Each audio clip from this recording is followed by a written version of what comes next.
everybody? I'm not Russian. This is a Davy Crockett hat. That's right. So. And I've got my poop emoji hat. Because sometimes as an ed tech coach, when we're dealing with resistant teachers, we feel like poop. That's right. We have a couple other hats that we're going to be talking about as well. This is the adventurous That's part right. of the ed tech coach. That is correct. Sometimes this is not good when they start seeing you as the sheriff, as not good. The authority figure, because that's the admin's job. That's exactly right. Job. That's right. So this is not a hat that you want to wear. You can't do your job with that. And then the other hat we've got, right here. It's another one of my hats because as an ed tech coach, even though people might like me, they hated what I stood for because they don't like technology. Yep, they don't like progress. They just want to stay in their bubble. And so I say, you know what? That's okay. I love haters. That's right. I love them. Doesn't matter. Yep. You hate me, I'm going to love you anyways. Absolutely. Absolutely. Kill you with kindness. Sorry. That's right. So just some logistics. I see we got some people watching, so welcome. We will be watching the live chat on the YouTube, via the YouTube. So if you have questions, you can definitely ask us questions on there. Once we share our screen, we'll be unable to see the group chat on the Hangout on air. But we will check it on the live chat. And then we'll also try to check if you've got questions, tag either of us on Twitter and ask some questions, and we'll look at that as well. Yeah, so put this here. The Twitter. It's supposed to be on the presentation, but. Yes. And welcome, Peggy. Also welcome to Irene, who's here on the live Hangout. Welcome to everyone else as well. So I'm being adventurous right now and representing the Central Valley, California. Yes. That's where we're from. We're drinking the Highway 99 Golden Ale from Tioga Sequoia Brewery. Correct. Our favorite brewery right now. So it's kind of our go-to beer. At the moment. So I'm being adventurous. I'm drinking beer on Google Hangout on it. So, That's right. Just saying. So Peggy's back. Yep, we've been hanging out with Peggy all day. Love it. Oh, Reba's back too. All right. Awesome. She's in the last session, so good to see some familiar faces. So absolutely. No further ado, let's go ahead and get the show on the road. Absolutely. We'll start sharing our screen.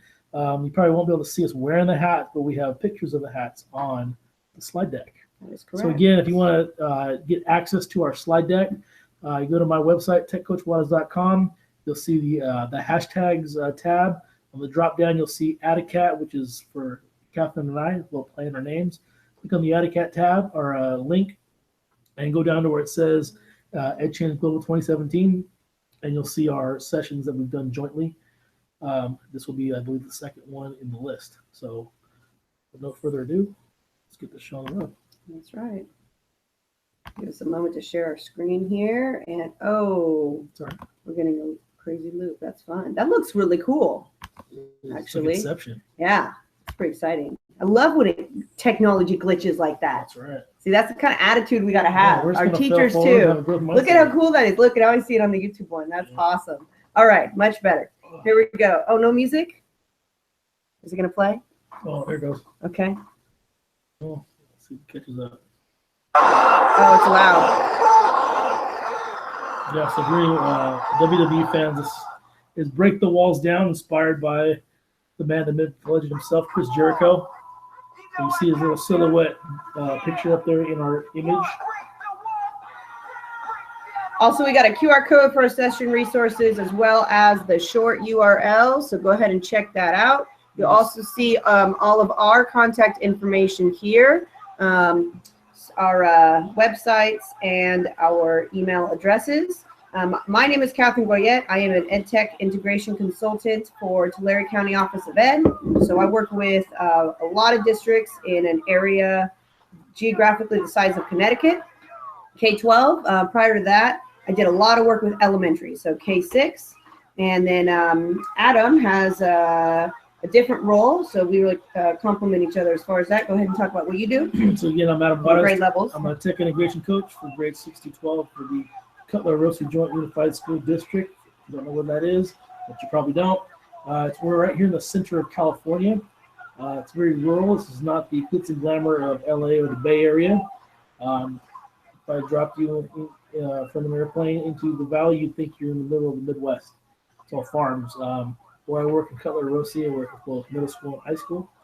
and most of my students are the children of migrant farm workers. So about 95% Hispanic, at least 3/4 ELs.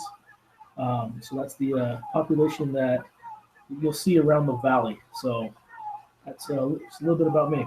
All right, moving on. Let's get going. Here we go. By the way, if you are on the Hangout, feel free to unmute yourself and ask questions. That is absolutely acceptable and encouraged. And if you don't have, you can also, of course, ask questions via the live chat on the YouTube link itself. All right, so breaking down the walls with resistant teachers. I think this is one of our most difficult parts of the job, but it's something that we are very passionate about because I believe that it's really a matter of equity and it's about the kids. It's not about teachers. Our job is to make sure that all students have access to great teaching with technology.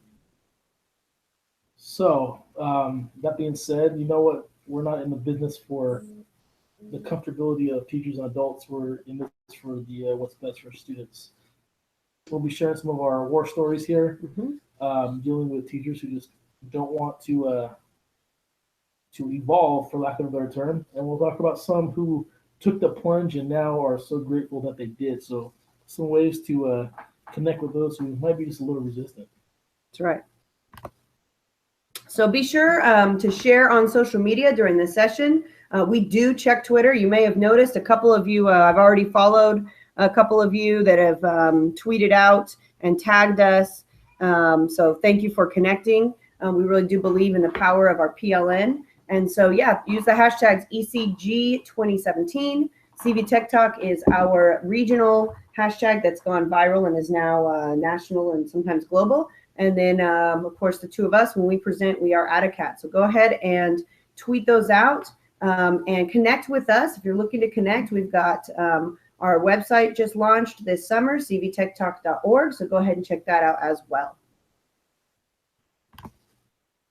All right, so we talked a little bit about this. We showed you the hats themselves, but we're going to be showing you, there will be a hat on each slide because as ed tech coaches, we wear a lot of hats. There's a lot to juggle. And so, you know, hopefully this will also just kind of help you have some context and remember what we're talking about here. Yeah, some of these hats are hats that we wear voluntarily. Some are inadvertent and some are just completely just involuntary. So just, you know, what to do in those situations and how to, you know, juggle all the different hats that you have to wear as a tech coach. Okay. All right, so some of the teachers that I've worked with, and you may have similar experiences, when they think of technology in the classroom, this is what they imagine. They imagine that it's going to be a distraction. They imagine that kids are going to be off topic, off task, playing games, not interacting with the content. And so honestly, we have that I love haters hat there because they hate technology. They are fearful of it. They don't want it. And we have both experienced teachers that are like that, that are very resistant. But we just love them anyway. We love those haters. I would argue that the technology is not the problem in this image. It's the cemetery style rows that you see in that classroom. That's one problem. That's one big problem right there. And pretty much how the technology is being used is another huge problem. I mean, the teachers, they hate technology because they hate the unknown. They fear it. And you know what? Take a look at those kids and their devices. Look how engrossed they are with those devices. If you could only find a way to leverage the power of that device for something academic and what she's trying to teach, you hit a home run. And the haters don't really see that. And those haters, I mean, you look at this teacher, she's frustrated. I mean, she hates technology, but she also is frustrated standing at the front of her class, unable to connect with students. And we know that the best way to impact kids is to actually make that connection, and that those relationships are key. And so it's so important that we try to talk to these teachers and get them involved in these students' lives and understanding that this is the world they live in, and how we can make that connection and ultimately make them a better teacher. It's about making them a better teacher for their kids. Some teachers get very frustrated, and I get it. They get frustrated because they say, oh, you know what, the Wi-Fi is always down. I'm not even going to try. I don't even want to use technology because Wi-Fi is always, I hate it. Yeah, you know what? I'm sorry, haters, but you know what? The Wi-Fi going down is not a problem for you to completely write off technology. Let's prove it. It's a cop-out and it's an excuse. This is what I show them. Yes. Should we show them? I think we should. Let's show them what we show these teachers that say, oh, Wi-Fi's out. The best household advice from the president to the next president: get better Wi-Fi in the White House. You know, the whole tech thing, we've been trying to get that straight for the next group of folks, because there's an old building, and so there are a lot of dead spots where Wi-Fi doesn't work. Wi-Fi doesn't work in the White House. Well, I guess Obama just completely gave up on technology, right? Yeah, I'm pretty sure that he didn't say, never mind, never going to use technology. He called the Pentagon and said, you know what, no more digital warfare here now. We're going to go straight paper and pencil, because you just never know when the Wi-Fi is going to cut out. That's right. You just don't know. Yeah. You know, could be any time. It's completely 100% totally unreliable. Yeah. Yeah. So that's our response to hashtag sarcasm. To I will say, however, with this Wi-Fi issue, that it can be an issue. And it's something where I really made, even now in my current job, I always make a relationship with that IT department. I bring them donuts. That's right. I'm not even joking. I bring them donuts. I build that relationship so that I can tell them, hey, you know what? It's about the kids, and is there something we can do about this? There's something on my end that I'm doing wrong. But that's our job. That's not the teacher's job. The teacher's job is to continue teaching, and sometimes we got to go old school, but doesn't mean we don't try the tech. Doesn't mean that we don't try to implement it. So you know what? Dealing with these issues with Wi-Fi and other tech problems that just pop up, it never fails. Something's going to go wrong. Yep. But guess what? If you're just going to write it off, you have a fixed mindset. Mm-hmm. If you have a growth mindset and you're just going to learn how to fail forward, just roll with those punches. Just having the ability to roll with those punches and failing forward, what you're going to do, you're modeling something for your kids that's so powerful that mistakes are okay. Things are going to happen. It's how you deal with it. Just cutting things off because it's not working properly, it's not the answer. You know, if I sprain my ankle and I can't walk correctly for a couple weeks, am I going to cut my foot off?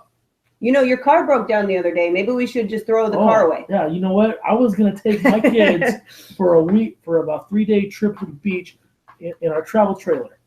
So I'm heading out in the morning to the RV place to get a part for my trailer, and my truck broke down. I could have had a fixed mindset that says, you know what, I'm going to get rid of my trailer. I'm never going to go to the beach. Forget it. Disappoint my kids. What did I do? I had my car towed. You pivot. That's what you do in the classroom. I had my truck towed, had it taken care of, and I found another way. That's right. So still went to the beach. Different beach. We still got to the beach. A different beach. No trailer. Different vehicle. Yeah. A hotel instead. But I found a way. So it's that simple, haters. Just because something goes wrong doesn't mean you write it off altogether. Long story short. That's right. We're going to love you anyway. Yep. Because we love haters as coaches. It's not work this. All right, I'll do it this way. See, that just illustrates our point. That's right. The arrow on the Chromebook did not make the slide go forward, so I didn't give up. I'm just going another way. So when we come into the classrooms and teachers feel like we are asking them to do something new, those resistant teachers, those hesitant teachers, as you can see, they feel like poop. That's why we got the poop emoji hat there. Isn't the word that I usually use for that, but yeah. Well, it's euphemism. Yes. So what we really want to do is motivate teachers intrinsically. And how do we do that? There's 3 things that I always think of, and I always frame all of my PDs, all of my coaching, all my consulting, everything among these 3 things. Daniel Pink wrote a book called Drive. He's got a great TED Talk and some videos on YouTube and such, so I would certainly urge you to look that up. But he did research, and the science shows that people are intrinsically motivated not by someone telling them you must do this, not by money, surprisingly. They're motivated intrinsically by three things. And as a tech coach, there's no way that you can be everywhere. So you've got to have teachers that are intrinsically motivated. If they're only using technology because they know you're coming, that's not good enough. They've got to be intrinsically motivated to continue when you're not there. So the three things are autonomy, mastery, and purpose. So purpose means as a teacher, I must feel that technology integration is actually a good thing and necessary. And so we're going to talk a little bit about that and how we can communicate that with our teachers so that we really have that strong why, that strong vision that this is for kids and it is necessary for the world they're living in today. The second thing, we had the purpose. The other one is autonomy. If as a teacher, I feel that you don't trust me as a professional to make my own decisions and that you're just saying, hey, I'm going to teach you Google Classroom, everyone must use it. Well, maybe there's something else that I want to use. Giving teachers choice and options within your instruction with them and coaching is going to help a lot. And then the third one is mastery. If I don't feel that I can accomplish something, I'll just shut down. I won't do it.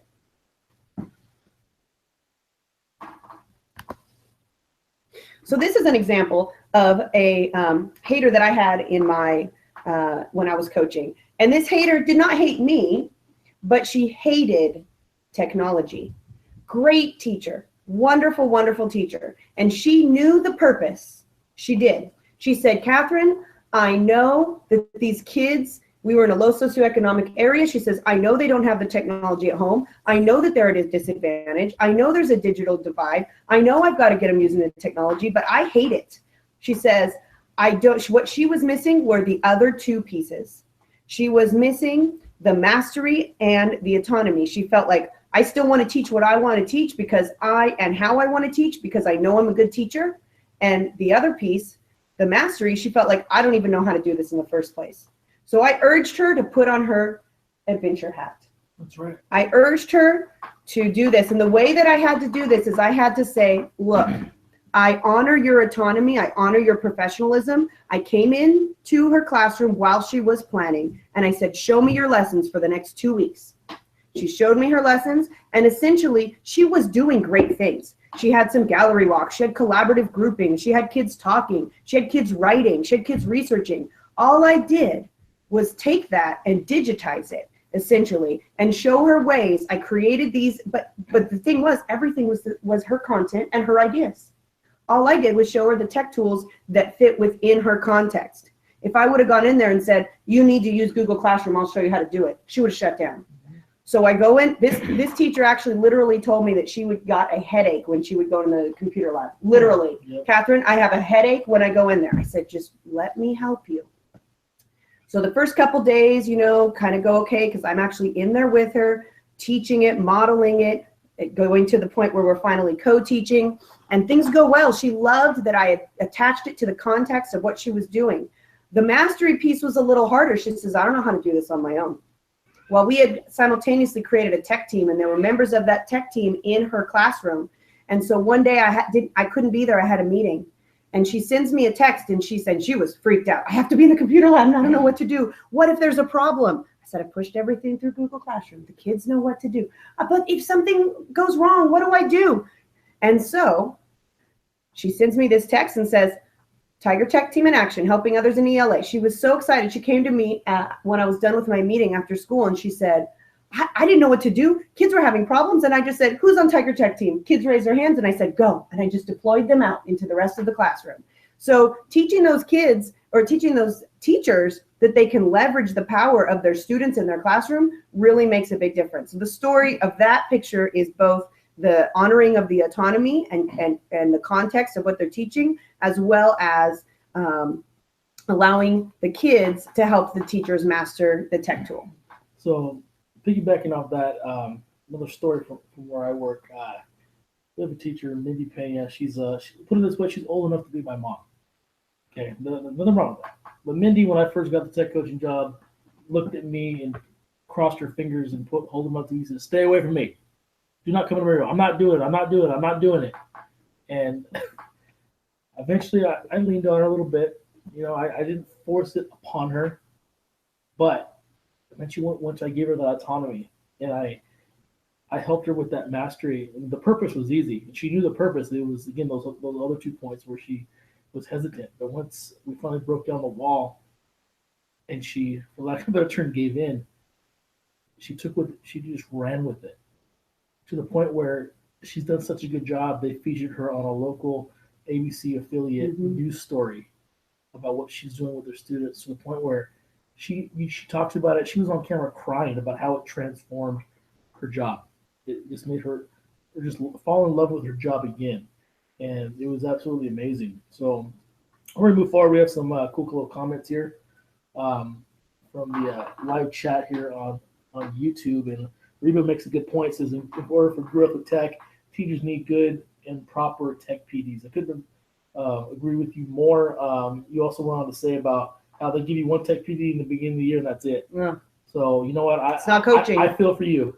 Coaching it's ongoing. You know, we do some co-teaching. We plan with you, and support has to be, the feedback needs to be constant. So yeah, if you're not getting that kind of tech PD from your district, you know, send them to us. We'll coach them up on how to deliver that properly. So, and Peggy's talking about making them feel like it's not one more thing on their plate. Yes. We're going to address that in a bit, because as far as lesson planning and showing teachers that this is, technology is not one more thing on the plate, as Joe Marquez says, it is the plate. But how to frame that for teachers. Joe has another great, Joe Marquez, it's at Joe Marquez 70 on Twitter. Yeah, great, extremely innovative educator right here in the Valley. And Joe also says, you know what, technology doesn't change the way you teach, it changes how you reach. That's another one of his more recent quotes that he's kind of deputized me to use. So yeah, you get those haters out there, it is the plate. It's not one more thing on the plate. It changes how you reach. It doesn't change how you teach. All right, so a lot of those teachers that are resistant, they say, I got too much work. We kind of addressed this already. They think it's one more thing on the plate. So they feel like poop. That's right. Or shiitake mushrooms. There you go. That's my euphemism. There we go. So how can we take care of that, Adam? Well, I see some robots here. What's that about? Yeah, I'm not saying that we teach robotically all lock and step like those robots, but the robot GIF there is about automation, okay, digitizing your workflow and just becoming a lot more efficient with what you do. Technology is a perfect tool to really streamline your workflow, and you'll notice that when you digitize a lot of your processes and systems, you're saving so much time. I did a session yesterday called Ditch That Copier, which is designed just to do that, to give you more time to design these empowering learning experiences rather than just your typical run-of-the-mill cemetery-style lesson. So if you're a classroom teacher, I mean, this whole session is just for you. Say, hey, you want to know what to get out of your tech coach? You know, what we're sharing with you is what you should expect to get from your tech coach. They're there to support you, to help you streamline your workflow, to be more efficient with your time and implement the tech. If your tech coach is just taking over your class and doing a demo lesson and then leaves, they're doing it wrong, because it's not helping you take off that poop emoji hat. That's right. Because then they feel dependent on you. So, but we'll talk about some strategies for empowering teachers too in a bit. Didn't click over. Let's try again. I could just give up because I'm not good at technology. All right, here we go. So, again, addressing that question, that I'm not good at technology. Again, John Carippo, he's essentially the number 2 in Q. And he's number 1 right now for the interim. So from Central Valley here as well, and he says you have 30 people in the classroom who can provide you with tech support, just like we talked about before. You know, we saw proof of that by that text that I showed you from Kelly Barsati. But yeah, that's the truth. And you want to talk a little bit about excuses and this picture here. That, but I'm not good at technology is just an excuse. It's a cop-out. Don't buy that excuse. I'm sorry. A lot of people out here make that excuse. They are very proficient on Facebook. They're on Instagram. They're on Snapchat. They're doing things with technology. If you can navigate social media, you can manage. You can navigate ed tech in your classroom. I don't buy it. And it's interesting that we bring up our good friend John Carippo here because if he can do what he did, you can do what you got to do with EdTech in your classroom. I'm going to show a little clip here. John Carippo, well, you guys don't see me right now. I'm not a very big man. I'm about 5'7", 190 pounds. Okay? I'm not a very imposing figure. John Carippo is the same height and weighed about 20 pounds less than me and played Division I college football.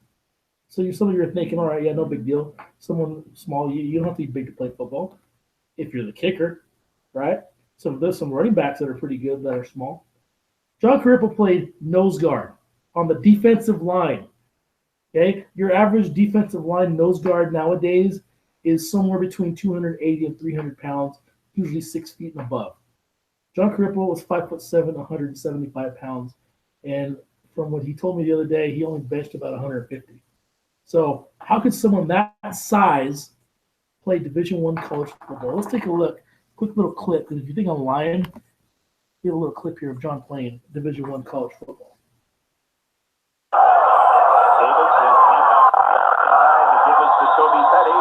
And he picks up a couple of yards. John Carippo, the nose guard, who is filling in for Mark Olson, made the tackle. Carippo is one of those guys you like to talk about in college football. He is a nose guard. You generally expect a nose guard to be 6'2", 240 or thereabouts. Carippo checks in at 5 feet 7 inches tall, 175 pounds. He is number 65. We're looking at O'Leary right now. Maybe we can zero in and see how Carippo does on this play. Look at this. Well, he just did get the pass away to Petty. But the reason that penalty marker is dropped, the reason that play didn't get more, Bradley was under such pressure from John Carippo. The guy you were talking about, and there he was.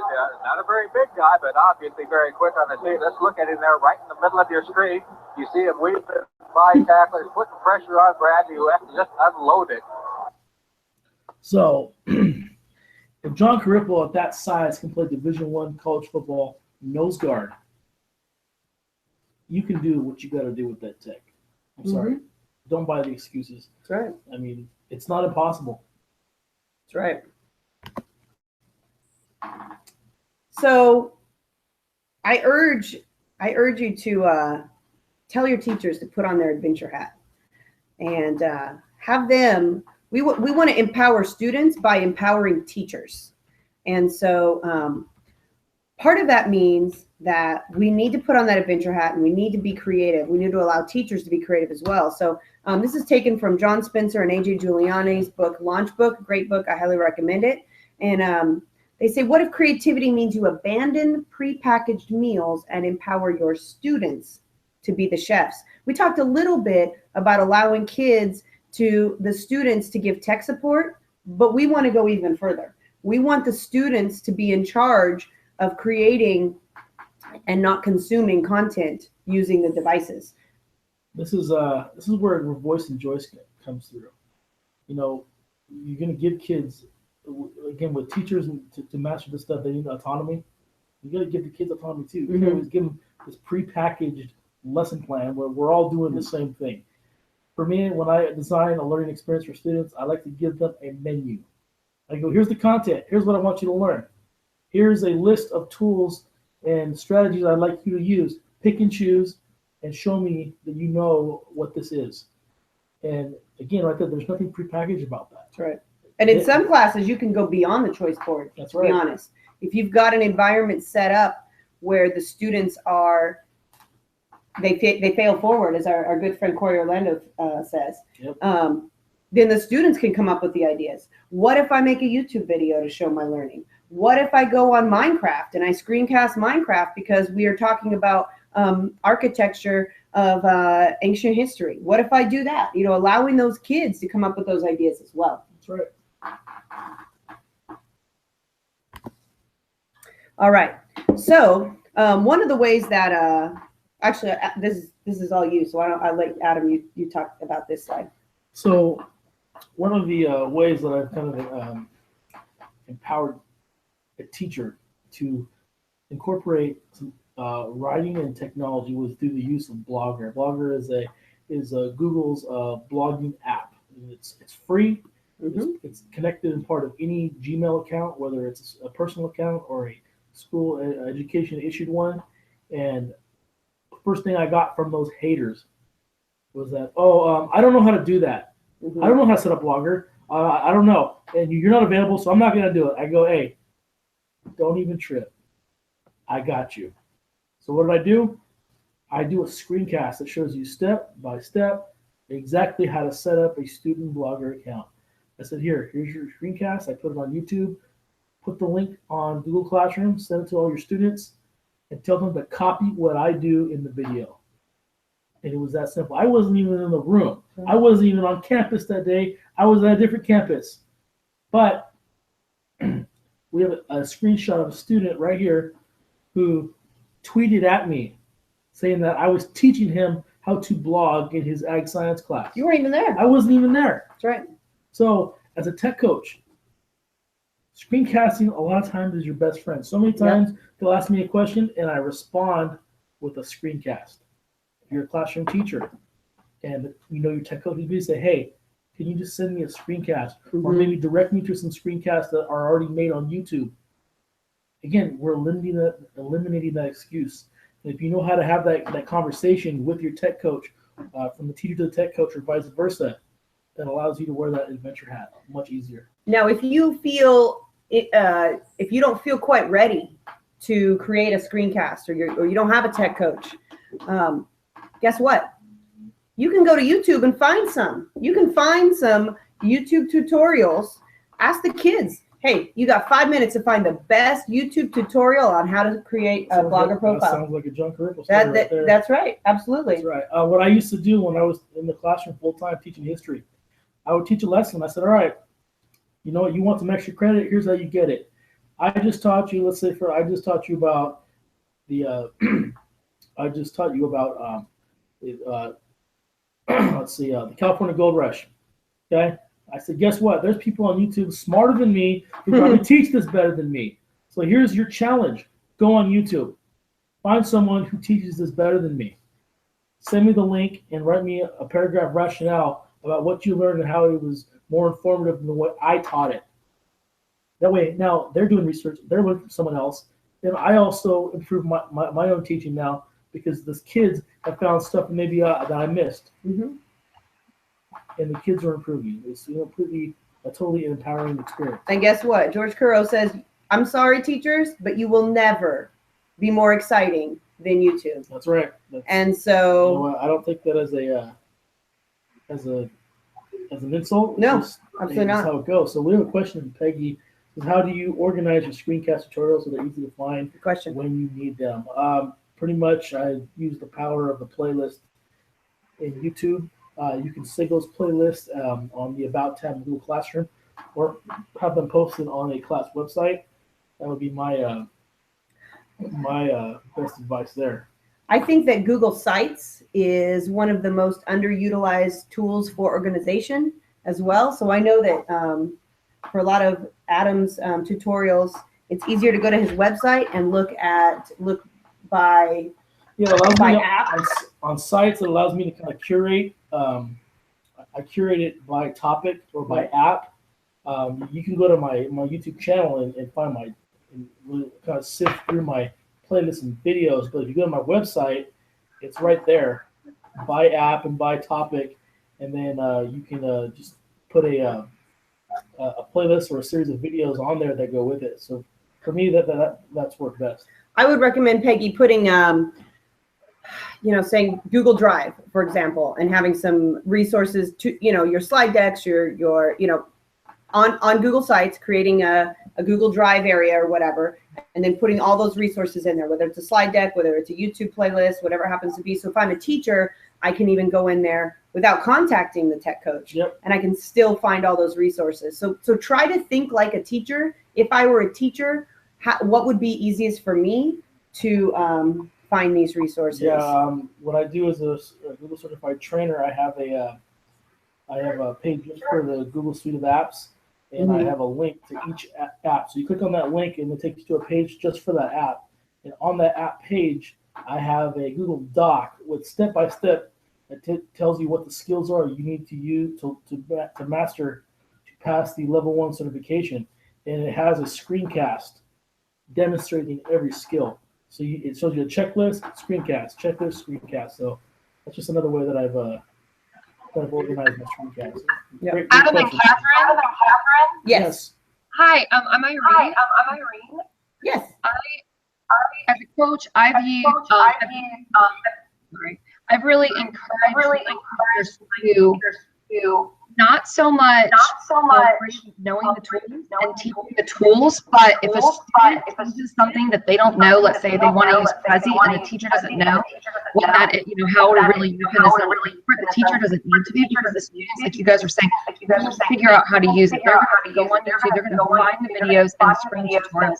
So I really try to support my teachers and not necessarily always show tools that they know that are options for students.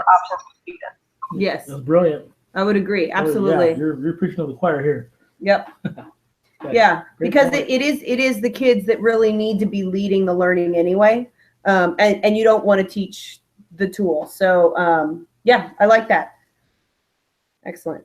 All right, we kind of went over this. I'm going to skip ahead here. Okay. So in order to really wear that adventurous hat, if you haven't figured out, that's probably the hat you want to be wearing.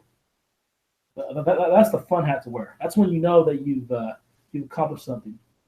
So in order to really wear that adventurous hat, I want you to think of feeding yourself before you feed your team. If you're a tech coach, your team obviously is going to be the teachers you serve. If you're a classroom teacher, that team is obviously your students. So I want you to think of it this way. Think of when you're on an airplane.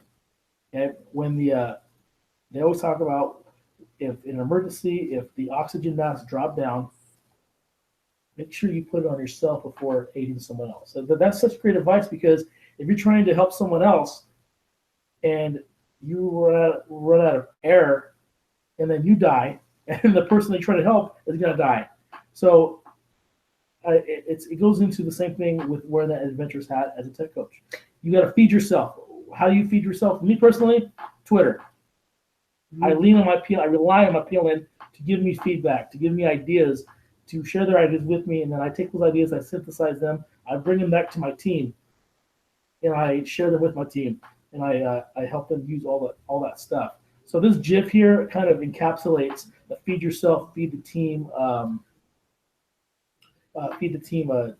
idea. I'm by no means a Dallas Cowboy fan, even though Ezekiel Elliott here did help me win my fantasy league last year, but Ezekiel Elliott, every time he does a big play, he does that little thing in front of his face where he says, feed me, feed me, feed me. Because if you keep feeding Ezekiel Elliott, he makes the team look good. And if you think about football, a good running back controls the clock, controls the tempo of the game, and is going to give you the highest probability of victory. So again, go out there, feed yourself, then you bring it back to your team. Your team will benefit from it. But you can't feed that team if you're not putting yourself out there and looking for those resources. And from our experience, Twitter is the biggest resource along with YouTube.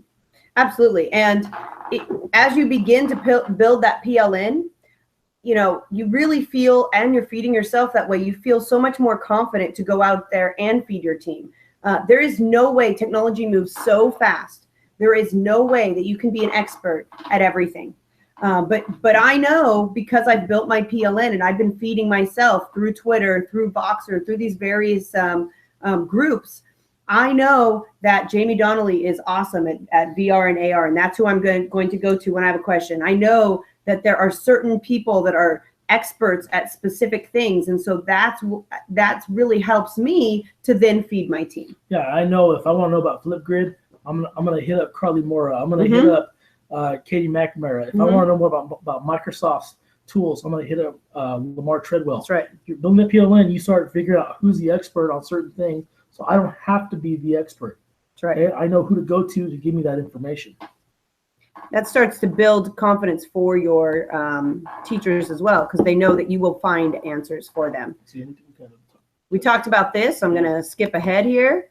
As far as building your PLN, we've got we just launched our website, cvtechtalk.org, for our region. It started as a regional regional group to just actually started as a Twitter chat because we know that as a technology, if you're trying to make a difference with a lot of people, there's no way you can be everywhere. And so we believe in the power of collaboration. So we started a hashtag and a Twitter chat, and it's really grown by leaps and bounds. It's now got, we've got national regulars and sometimes international. So check out this website and connect with us because there's, not because of us, but there's some amazing people that are on these chats every week. Some of the people who are in charge of the ECG 2017 are regulars, like Katie McNamara. That's right. When we did our chat, our topic was AR, VR. Jimmy Donnelly took over. It was great. Again, CV and CV Tech Talk stands for Central Valley,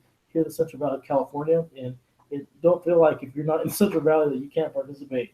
I mean, we have regulars from all over the state, including members from across the country, and we regularly get people outside of our borders. So it's grown much farther beyond than we ever imagined, and it's just, again, it's about building those connections. Absolutely. CV Tech Talk is not just on Twitter. Okay, we're on Facebook. We are on Google Plus. We're on Voxer. We're on any pretty much social media platform that you can think of to make sure that the lines of communication are never stifled. So again, we've got the Facebook and the Voxer and the Google Plus groups. The reason that we added various ways is because, you've got to have those teachers. You've got to connect with them where they're at. We talked at the beginning about connecting with the kids where they're at, with the technology they're familiar with.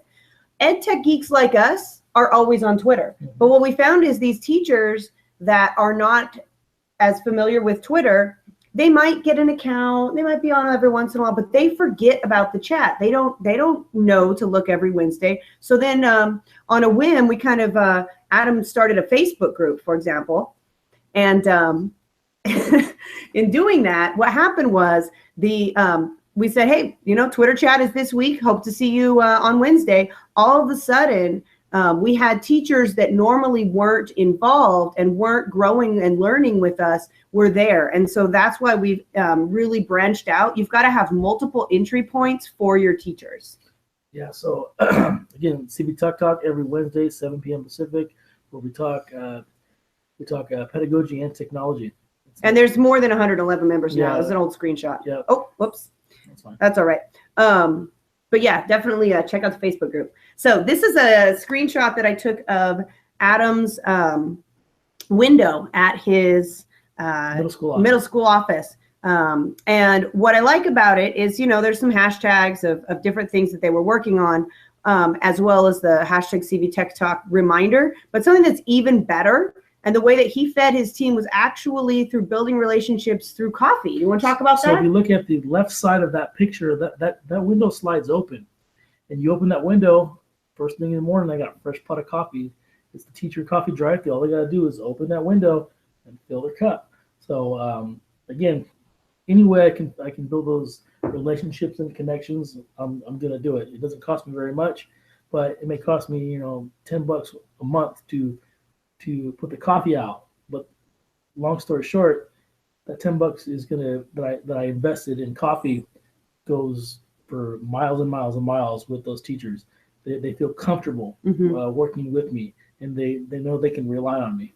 What I did as well at my school site when I was a coach at a single school site is every time there was a teacher planning day, so third grade team is going to meet for a whole day, second grade team is going to meet for a whole day, I send out this little email and I said, research has shown that cognitive ability increases with caffeine and coffee. So text me your Starbucks order by 7 a.m. the morning of your training, and I will bring you coffee. So what did I do? I just, and every single grade level would do this. Every single grade level was like, hey, free coffee, this is awesome. And so what it did was allow me a reason to go into their planning session and invite it.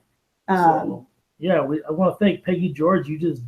I just approved you. You are now a member of the CV Tech Talk Facebook group. Awesome. Thanks for joining. Love it. You have another good question here about how to manage all these groups from these different social media platforms. That's a great question. For Twitter, we use TweetDeck to manage the hashtag. Catherine and I both jointly manage the Facebook group. So anybody who tries to join, one of us will see the we'll see the information. We just kind of divide the work up because it is a lot. As far as the website, same thing. Google Plus, Voxer. Catherine's more of an expert on Voxer than I am, so I kind of take over like the Google Plus part and maybe take the lead on Facebook. So yeah, if you're gonna be on multiple platforms, if you have a partner, it's really great to really join to divide up the work. So yeah, great question. Yeah, and I like how Reba's saying we have to not have one size fit all trainings. We need to differentiate it, and we're going to talk a little bit. We've got a way that we do that so that the teachers do have that autonomy and that it does meet their needs. It's a little more open ended. So we'll talk about that in a bit. Another Facebook group. Yep, we have another member of the tribe, Irene and Peggy. Our CV Tech Talk tribe members now. We got a lot of people checking out our Facebook groups. That's right. This is awesome. Yes. I love it. Well, Facebook groups are pretty exciting. Yes, they're so, one thing that I think is really important too is making sure that you are involved in whatever the teachers are doing and using that collaboration. So this is one of the resistant teachers that I had. She went on Google Classroom and opened up the stream because I said, you got to open up the stream so kids can talk. I really want kids interacting and sharing what they learned, Twitter style perhaps even, in little 140 character tweets. So she opens up the stream. I say, hey, how'd it go? How did Google Classroom go? And she says, oh, Catherine, it was so frustrating. I did what you said. I opened up the stream and all of a sudden they keep writing messages to each other using emojis and all these things. And I said, no problem. Tell you what, add me as a co-teacher and I'll put a little note in there. I was actually the kind of the disciplinarian at the school, so you might want to ask your admin to do this, to be completely honest. If teachers have this fear that kids are going crazy writing inappropriate things. And so I said, put me in there and I'll put a note. So I put a little post to the kids. I say, I'm so excited, room 4, that you are on Google Classroom. This is a great place for academic conversations. Remember, we do not use emojis, and this is academic conversations only. So the kids come in, and first they see my face at the top of the screen, and they go, oh, Ms. Goyette's here? And of course the teacher says, oh yeah, and she can see everything you post. Now, I don't have time to watch everything, but it did 2 things. It helped the kids to know that someone else was watching, so it helped with that kind of behavior management portion, but it also allowed me and the teacher to work more closely together, because now the teacher could say, oh, you know what, the kids have been working so hard in such and such assignment. Can you go in and write a comment giving them positive feedback? And so I would ask her, absolutely, tell me exactly what comment you want me to write, and I will. And so you can see I wrote a comment there on one of their assignments. I see that you were collaborating, thinking critically. This will help you communicate. We were real big into the 4 C's there. The kids all knew it as well. And so it really helped because now we're on the same team.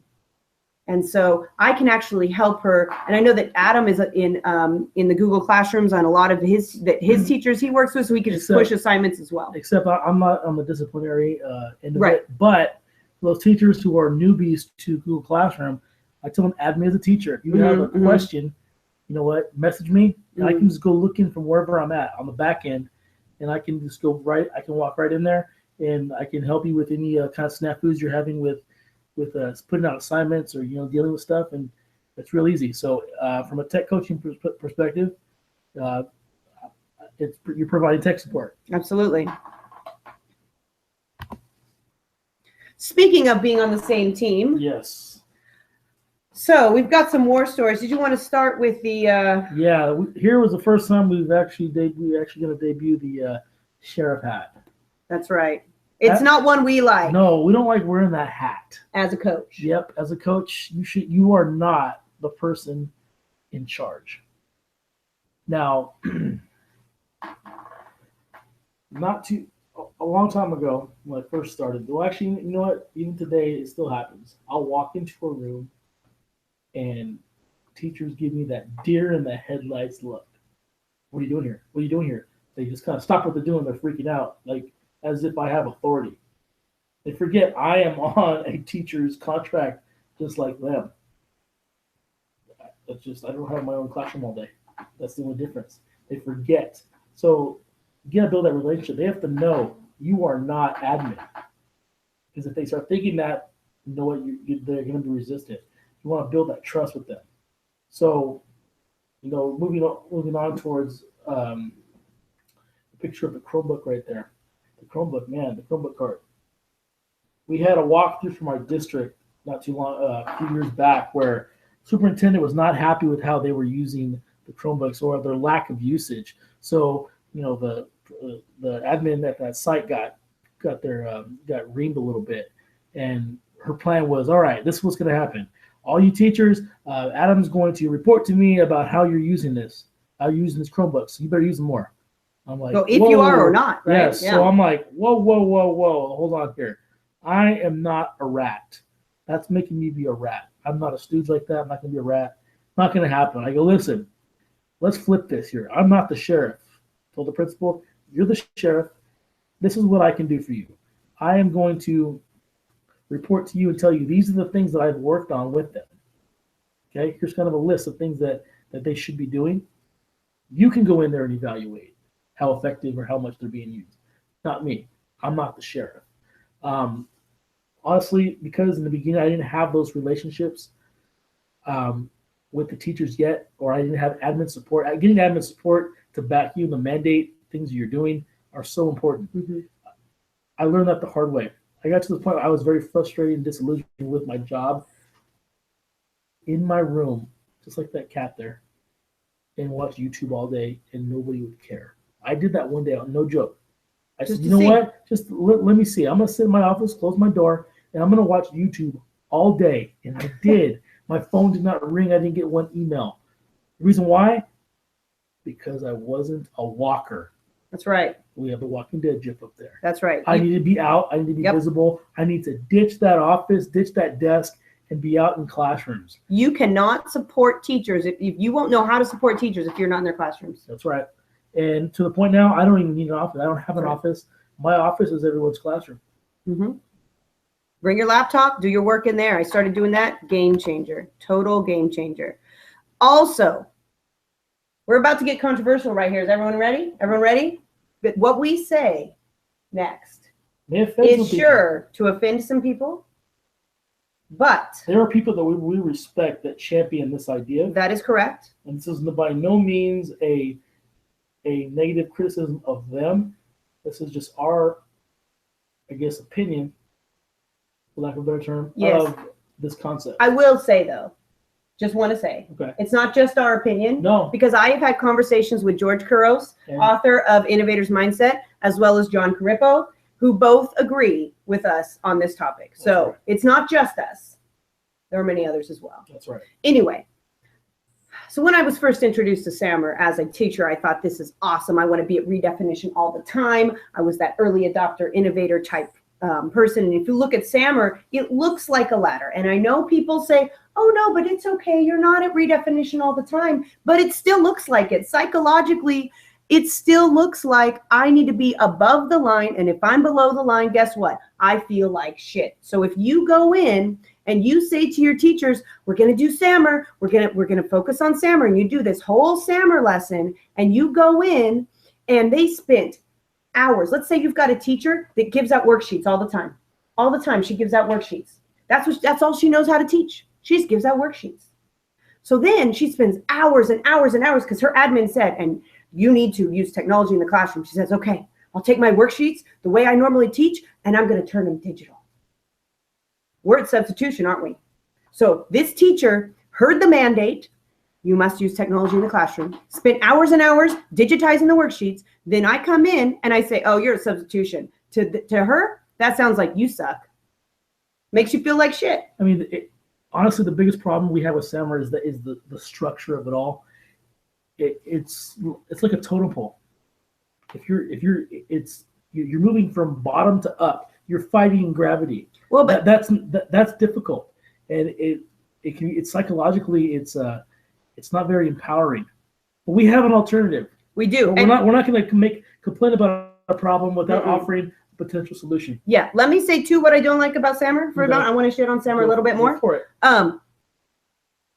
Explanation of these levels starts with the word technology, and I believe that technology never replaces good teaching, and I believe that pedagogy needs to always be first, and that we lead with learning, never with tech. These all lead with tech. That is wrong, in my opinion. Hashtag no app for pedagogy. Absolutely. Okay, so here is what we do. We lead with learning, never with tech. Never, never, never with tech. In other words, never with SAMR. That's right. So we instead use the 4 C's. That's right. Guess what? Want to know something? I do. Okay, if you plan with the 4 C's in mind, the tech will take care of itself. Boom, mic drop. Yes. I let your boy. Just look at the 4 C's. The 4 C's can be planned with using a simple 4 square. Just look at it. It's just 2 lines. It's a cross. I'm not going to get religious on you, but you know. Anyways, look how much more inviting and open-ended that structure is. It doesn't feel like a ladder or a totem pole where you have to go from bottom to up. Okay, you don't want to have to fight gravity. There's no beginning, there's no end here. I mean, it's the simplicity of it. It gives you freedom. It encourages autonomy. It leads to empowered teaching and learning. And best of all, there's no judgment with the 4 C's. If you plan a lesson, you put your learning target, okay, just label each quadrant with whichever C, however you feel like you want to put it, and you write in there how you are addressing each C. It's so much more free than the confines of SAMR.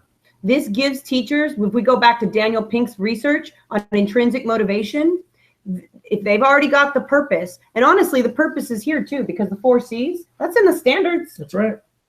That's in the standards. I mean, it's like the backbone of Common Core. It Whether is. you like Common Core or not, Yep. I mean, that's beyond the point. To the Common Core. So we've got our purpose. Now we're giving autonomy because we're saying, you've got your learning target. You tell me how you're going to use the 4 C's, how kids are going to be engaged, empowered using the 4 C's. And then, of course, we also have our mastery is where we come in. So this is where, as the tech coach, we say, here's some sample lesson plans. If it clicks ahead, which it will, I promise. There we go. Okay, here are some sample lesson plans that we've created. You can click on this doc when you use this short URL, the goo.gl. If you came in late, you can go back and see it. Click on these, edit them as you choose so that they work for you and your district or your school. But if you walk into a planning meeting with teachers and this is what you show them, it's not as scary. Now, if I ask the teacher, what's your learning goal? What do you want students to learn? They tell me what want the kids to learn. And now I say, all right, what are your ideas for getting kids to be creative, to think critically, to collaborate, to communicate? Now I can come in and say, give them ideas of tech tools, but this is all so much more open-ended and really empowers kids. And it really fosters collaboration amongst people, your colleagues. Mm-hmm. I mean, just think of it this way, these 4 C's, each one's about what the students are doing. It's not about the tech. Right. It's not about what the teacher does. It's what the students are doing. And that's our point. So the URL for the lesson plans, if you actually go to the short URL that was given at the beginning of the presentation, actually you could maybe pop that in there again. It doesn't last. Well, but mine's not on your website too. I'm gonna put, let's see here. We can't put URLs in the live chat. Yeah, But well, we can. Okay, you can find Adams at techcoachjuarez.org. techcoachjuarez.com, and you can find mine at siteleadersconnect.org, because it doesn't allow us to put these in, but those will be available. Mine's called collaborative, and you'll just look on the website and you'll find. For mine, that's one of 5 that I feature on my Cardinal Innovation Center projects. If you go to cardinalinnovationcenter.org, go on the teacher portal, the drop-down menu will show you the plan with Tech Coach Juarez. It'll show you 5 lesson design models that are 4 C's infused. You click on any one of them. They're all public. You can make a copy of it and edit it and plan to your heart's content. Yeah, and then like I said, for the one on the right, if you go to siteleadersconnect.org, it's going to be, I think I called it Collaborative Analysis Guide or something like that. So we'll look that up there. And you can always tweet us if you can't find it. Oh, here we go. Here's the session resources yet So we again. put it there at the very end there. And again, Kelly Jones, you can go to, just wait a second. You'll see it on here on the screen, the short URL, or grab your phone and scan the QR code, and it's right there waiting for you. So on that, you'll go back to this second to last slide and click on the, once you're in that, this presentation itself, those slides, those pictures are clickable and will take you to the Google Doc, and then you can just make a copy. Yeah, there's many clickable links throughout the whole slide deck. Right. So, well, we're done now. We're past time. I don't know if we're taking someone else's. Yeah, it's dinner time, so go get that pizza. Man, I'm getting hungry. That's right. Well, So we had a great time absolutely. talking with you guys. Thanks for your banter, for participating and engaging with us. We had a great time, and we'll leave you with this. When you do a session with us, you have tech support for life. That's right. So you have our contact information. Feel free to email us, tweet us, check out our websites. We will get to you as soon as we can. We enjoy working with people and helping people and learning from others. All right. Thanks so much, everyone. Have a great night.